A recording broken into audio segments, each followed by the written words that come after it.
안녕하세요, 피커TV입니다. 한일 갈등이 점점 더 격화되고 있는 가운데 동맹국들의 분쟁이 있을 때마다 중재에 나섰던 미국이 과거의 행보와 다르게 침묵을 지키고 있습니다. 미국이 이러한 침묵을 이어가고 있는 것에 대해 추측성 발언들이 이어지고 있어 알아보았습니다. 미국은 그 누구보다 동북아시아의 안보 전략을 위해 북핵 위협이나 중국 영향력이 있을 때 또는 한일 간의 대립이 있을 때마다 역대 미국 행정부는 동맹국 관리 차원에서 적극 중재를 나섰었습니다. 미국은 항상 한미일 간의 협력체제와 안보동맹에 균열이 발생하지 않도록 적극 노력했었는데요. 이번에는 미국은 한미일 3자 협력 강화에 전념하고 있다라는 상당히 원론적인 입장만 내놓았습니다. 다니엘 스네이더 스탠퍼드대 교수는 지난 4일 블룸버그와 인터뷰에서 한일 간의 갈등은 경제적 전쟁을 향한 길의 시작이고 매우 위험하다라고 하면서 미국은 동북아시아의 주요 두 동맹국 간 긴장이 고조되면 미국의 국가안보 이익에 위협이 된다는 것을 항상 알고 있었다. 하지만 이번 정부는 책임을 포기했다라고 언급하였습니다. 한일 간의 갈등에 있어서 한국의 반도체 피해가 오면 이득이 되는 나라와 손해를 보는 나라를 한 번쯤 생각해 볼 수 있는데요.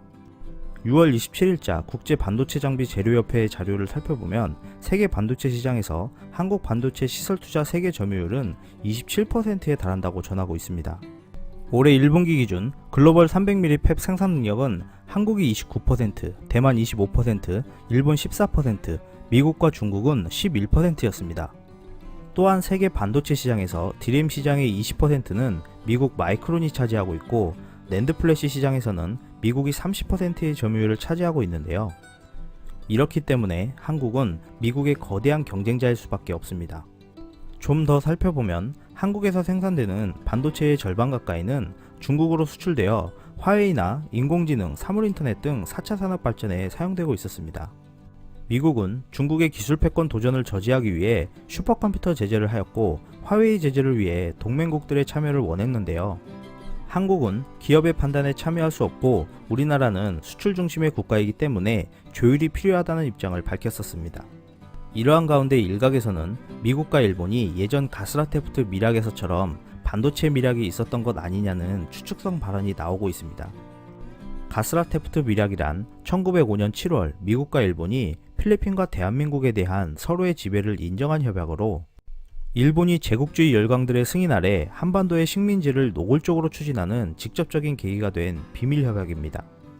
일본이 한국의 반도체 소재 수출을 제한하면 한국 반도체 업계와 최대 수입국인 중국이 타격을 입을 것이고 미국 업체들은 일본 반도체 소재 수입에 대한 제약이 없기 때문에 자연스럽게 점유율은 상승하게 될 것이며 이렇게 된다면 미국은 기술 패권을 이어갈 수 있을 것이라는 분석입니다.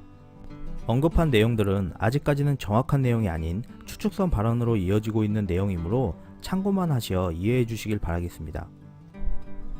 끝까지 시청해 주셔서 감사합니다. 유익하셨다면 구독, 좋아요, 공유하기도 꼭 부탁드립니다.